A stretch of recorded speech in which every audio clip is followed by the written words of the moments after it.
The Millennium Development Goal targets enjoined countries to achieve a 57% coverage of that goal by the deadline.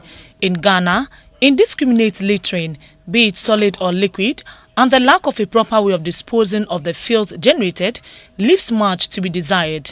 Before the promulgation of the Environmental Sanitation Policy in 1999, the provision of environmental services was solely the preserve of the government. About a decade ago, the policy was reviewed in order to expand private sector participation through contracts and concessions. Yet, the country still grapples with how to keep the surroundings clean. The Environmental Services Providers Association says they have created a unified umbrella to provide better services. It is time for us to bring environmental service providers into sharp focus in our implementation plans. Otherwise, sources of donor support for sanitation and waste management may not yield the desired impact.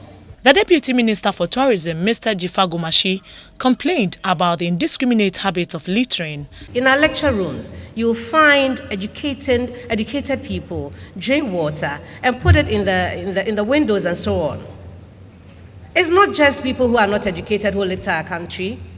Even in church, in our communities at church, we do find that people drink water and litter it around. So I think that together we can make this work.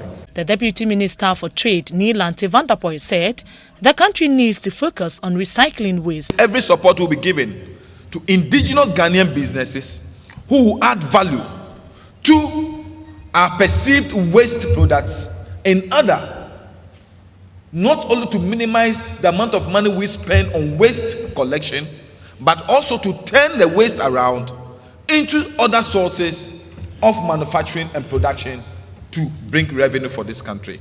All at the function hoped that sooner than later, the Ghanaian psyche would be inclined towards a cleaner environment at all times.